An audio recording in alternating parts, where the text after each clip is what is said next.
wonder if it's easier to find these beers while you're in California because the Russian River sours. It's easier to find them because maybe they're not as well publicized as Pliny, but because they're more expensive. Probably pricing. Both. Definitely. I think definitely pricing probably plays into it a little bit. Yeah. When you're talking $12 to $16 for a 375 ml bottle, where you can get a Pliny, which is 500 milliliters for $6, $7. Yeah, I think the second guy charged me like $7. Must have charged me $7. For some reason, too, whenever we start doing something from Russian River, which is what we have today, a lot of their barrel-aged things all have names that end in shun. Shun. Which then makes me start to think of the song by... Cajun Man? No. Oh, no. Oh, that's pretty funny, too. Consecration? No, actually, I was thinking of oh, gosh. Man, now it just left me. Songs in the Key of Life. Stevie Wonder? Stevie Wonder. Because, Pastime Paradise. That song specifically, where he's like, consecration, well, I'm naming off the Russian River thing, but no, he says. I think you've talked about this before have with I another. Before? Okay. I think That's because I didn't know that song. Oh, okay. And then we talked about it. Yes, I think we talked about this maybe even with Eric on that one. Yeah, that so podcast. It's Pastime Paradise if you want to look that one up, and well, maybe I'll put it in the bottom of the link lounge. Well, you're always looking for a You may video. find it in the link lounge there, but You're yeah, always adding a video. whenever he does that song, it, like I said, when I see these, it makes me think of that. But moving on from there, yes. we have a wonderful barrel-aged beer from Russian River for this Give It a Shot. I'm Andrew. And I'm Keith, and we are AboutBeverages.com. And the beverage we're about today is the Supplication from Russian River. Russian River. Small halo forms on the top of the bottle. Yeah, the Supplication. I don't think I've ever had this one. That's funny. This was bottled April 15th of this year. Okay. Tax day was bottled. And it's on the bottle it says 7.75. Their website says 7% alcohol. Okay. So it probably varies from batch to batch. I know they're really good too about, they'll usually mention on these sometimes what the batch number was. I know when I get the Consecration, which is always amazing, they'll say batch number or bottle number, that kind of stuff is on there. So this is a sour brown ale aged in Pinot Noir barrels with sour cherries. 9 to 15 months. So a little variant. So they're probably looking for a certain flavor profile as opposed to actually. And it's got your big four. Your big four in there. Oh, does it have all four? Yeah. Saccharomyces? Brettanomyces? Oh, maybe it's just got the big three. I don't see Saccharomyces. Brettanomyces? Yes. Pediococcus? Yes. And why can't I? Oh, I usually remember the Saccharomyces, Brettanomyces, Pediococcus, and Lactobacillus. Lactobacillus, yeah. Okay, so no Saccharomyces. No Saccharomyces. Okay, so it's got the big three. And a little funk from This Brit. It's also got Brit. Oh, it's got Brett in there. It's got some Brit, yeah. So it's got four then, just not the big four. Oh, okay, yeah, you're right. So okay. It has four. It does have four. Okay. Okay. I don't think of Brett as that, but yeah, you're right. That is one of them. So, and it's a seasonal. It says it's a okay. Pub draft and bottles, local distribution, draft and bottles, limited draft and bottles to most distributors, seasonal. Okay. So the question we have to ask, which I think may have already been answered if you've been watching all of our California Choo Choo Train, which you have been. Keith, have you had this before? I have. How did you have it? Was it in a bottle?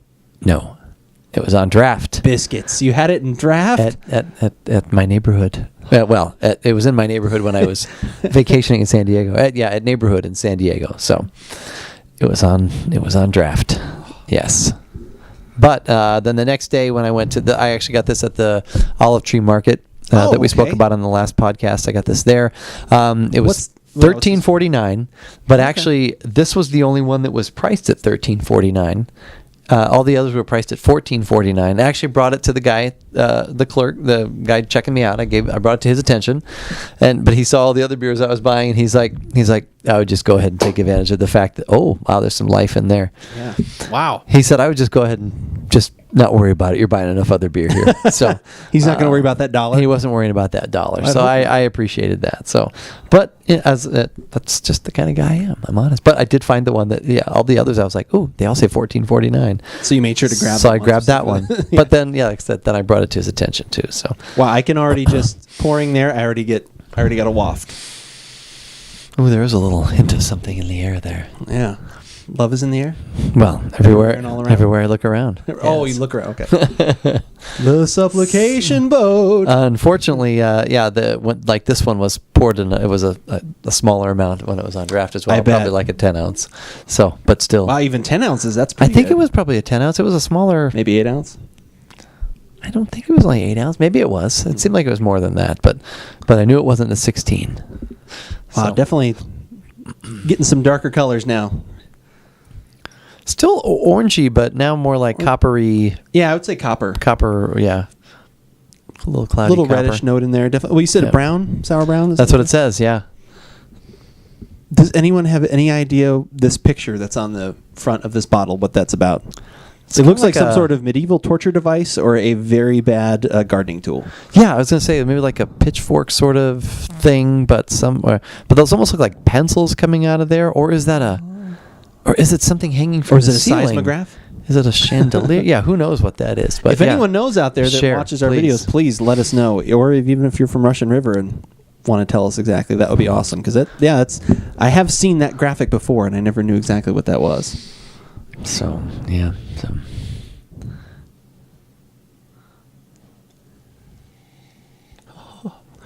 It's like cola almost. Like a cola berry note. There is. Yeah, almost like a Fentiman's cola, like a finer like cola kind of note. And there are sometimes a little cherry in there. Pinot Noir. Sometimes California Pinot Noirs have a cola-y note to it, so it could be coming from the barrel. You've mentioned that before, I think, on previous podcasts. We've talked about different Pinot Noirs that had. I think maybe even when we did the Coppola. Yeah, we talked about that having like a little, this has got that cherry cola kind of note. Wow, that smells That's really actually, good. that's a perfect sort of description there. Obviously, a lot of carbonation. That cork popped off.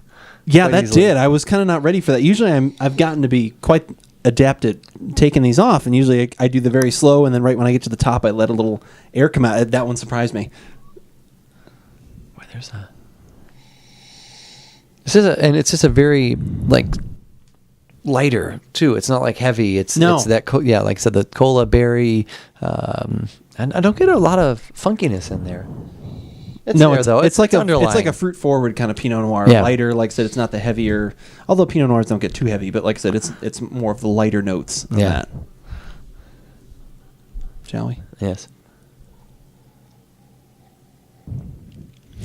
Thank you, sir. May I have another? Yeah, all of these things that space. This one I'm surprised. Financial limitations. Yeah. No, I tried it first. You only bought one? I did. But once again, I know it gets so many. Especially too when it's like already, like this one, $14-15 for one, and all of a sudden you're like, oh god, that's $30. Well, and I knew there were other things I wanted to buy. Yeah, and this was the first place we went, so who knows what else I'm finding out there? That's true. And if you were that desperate, you could have gone back. If you hadn't found all the other great things that you did find. And I'm fortunate, and I could have had another one on draft too, I guess, when I went back the next night. But and I'm once again fortunate to be in the position I'm in. But still, it's not like I was like unlimited dollars. And could just Anyway, it's a quandary. It's a decision. What. So specific to this beer, so what are you getting? Like definitely the wine component is coming through. Yeah, like a nice effervescence too. Actually, I really get the carbonation really bumps up the flavors. It lends itself nicely to this too. Like it's. Some of these can be a little bit more on the flat side, lower carbonation. This one has a little more, but I think it works well. It's not heavy like the Consecration is, because that's the cab, so it's a heavier. And the black definitely is in that too, or currants. Definitely reflective of that lighter style of red wine, but it's still there. The fruit is fruit nice. from the cherry. Yeah, a little cherry in there is definitely really nice. The tang that kind of hits right in the middle of your tongue hangs just long enough and kind of outlasts everything else, but then fades very nicely too. Like we always talk about, sometimes you have something where with every sip it keeps getting heavier and heavier, and it's like can be off-putting depending on what the flavor is. But this one, takes some nice little sips, and then it's going to eventually dissipate, and that's really good too. But that carbonation, that's really quite focused, and like I said, really pops. That makes those flavors pop. So I just can't believe too. I mean, I know it was aged, but like still, I can't believe how much of that wine component really comes through. Yep. And is really dominant in the flavor. I mean, that just goes to show too that the craftsmanship of the rest of what they created, that they knew that then that would draw out the most out of the wood and out of the flavor to really blend those things. That's pretty fantastic. Yeah. Well, I don't know why it just struck me. Like you were saying, $14, and this is 375 milliliters, right? Which is a little over 12 and a half ounces. Yeah. But yet, and I haven't been drinking a lot of wine lately, but yet if I go somewhere and I'm looking at bottles of wine, I'd be thinking, ooh, $14 for a bottle of wine. But that I'm like, I gotta have one of those. And that would be in a 750. Yeah, it'd be twice that size. And honestly, too, at like many places, that I would shop, you could easily get a really nice bottle of wine. Well, you get a nice bottle of wine for $15. Well, and twice that. I was going to say, twice that. I was going to say, so actually, the number you're talking about is a $30 bottle. $30 bottle of wine. Yeah. Yeah. But I'm like drawn to that more. It's interesting. Well, yeah, I don't know. It's something definitely interesting to think about. Hey, we picked the right glass. I noticed that on there. Oh, well, yes.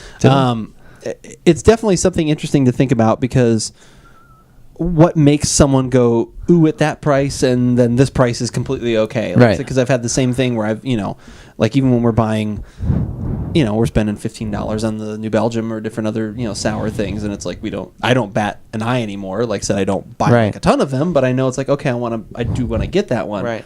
It just turns into that. There's just that jump where it's just. And once again, it's beer versus wine, but it's one of those things. I mean, initially and this may sound poor to the wine community, but it's like I can find a lot of wines that are similar to my palate, which is not, anywhere near, what someone else that's really into, is going to be. I can find a lot of things similar to that in that price range. When I find something like this, I go, I can't find anything else that tastes like this. Right.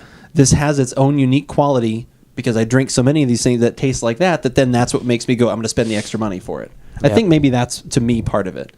Like, I can find a Pinot from $12 to $18, but a $30 Pinot, it might be lost on me. Right. Whereas spending this on this, it's not lost on me because I'm going to savor every minute of it. But yep.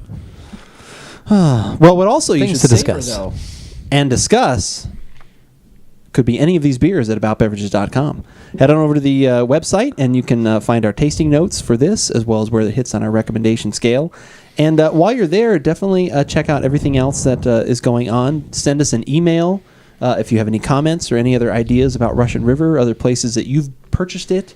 Experiences that you've had. We've had a lot of discussions lately about experiences that we had and wonderful people helping us out find different beers, different things like that. We'd love to hear some of your stories, something we might talk about on future shows. And definitely follow us on Twitter, because that's where we are always chatting throughout the week about the different things that we're having. Yeah.